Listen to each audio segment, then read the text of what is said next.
Fear. Does fear, especially irrational fear, bother you?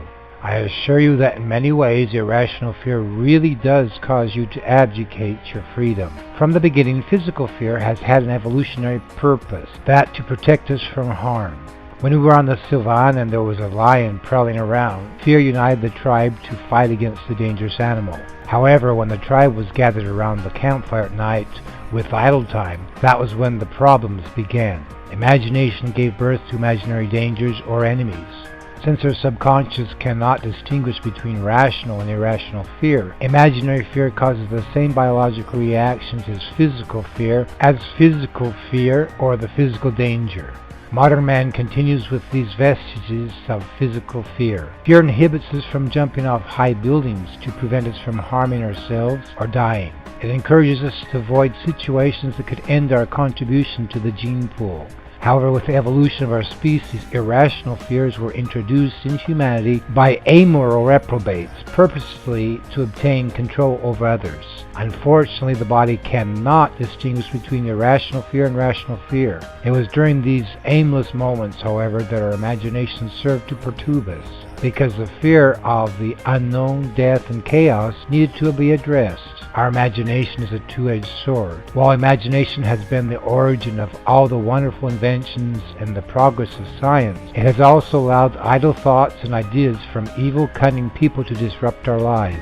For example, fear of the unknown and chaos permitted many to be able to hijack humankind and achieve power over them with the invention of imaginary concepts that do not exist in the real world. Ideas such as, quote, politics and, quote, government.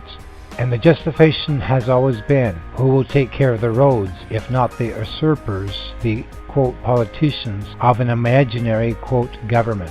Tyrants and despots initially convinced society in general to believe in the supposed, quote, existence of a, quote, government and the, quote, politicians' authority and the chaos that certainly would exist without this, quote, government. With the passage of time, those who recognize this fraud have all but lost their voice to those who could buy huge marketing schemes to crush or silence them by increasing their volume and extending their distribution networks internationally. Another fear, that of death and the unknown, has allowed another group of authoritarian dictator, imperialist bullies, and autocrats to gain control over the people, the, quote, religious, by, quote, offering false ideas like life after death. This dishonest and fraudulent sham made it easy to compel and induce people to give of their substance, money, and time to the, quote, religious and their oppressive organizations. If you can convince a society of a better life or of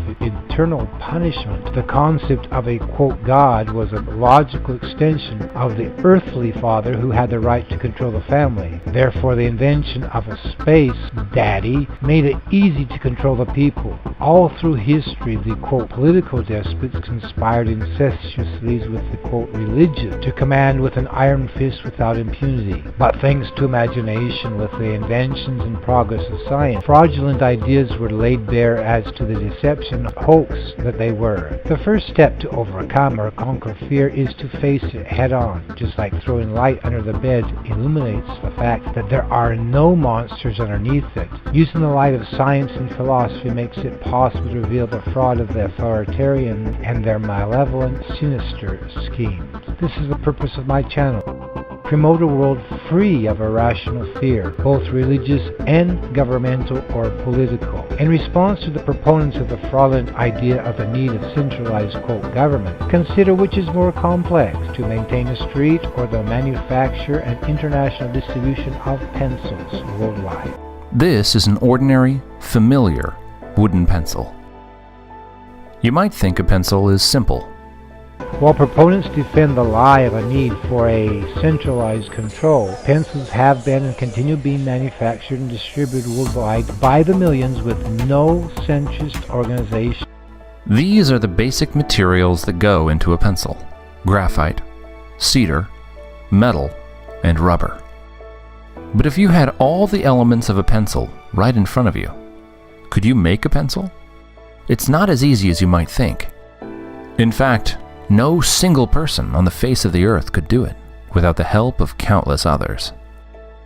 And this is the key to understanding the world. See the documentary in full by clicking here. As for religious tyrants and superficial analysis of their, quote, scriptures is enough to reveal to the light of day their extortion and the deception that they are. See my documentary by clicking here. Good work on addressing these fears and overcoming them to be truly free, and, more importantly, secure freedom for all of your generations of descendants from the crafty, dishonest deceit of these vile malefactors, sycophants, who only want to take advantage of humanity, to leech off humanity like a beef cow. I do not criticize or vilify all who belong to any, quote, political or, quote, religious organization, but just those organizers who were responsible for the act of turning humankind into governmental and religious slaves. These are they whose evil and immoral acts I censor and disparage. If you liked my documentary, please feel free to indicate with a thumbs up. And remember to subscribe to be notified of future contributions.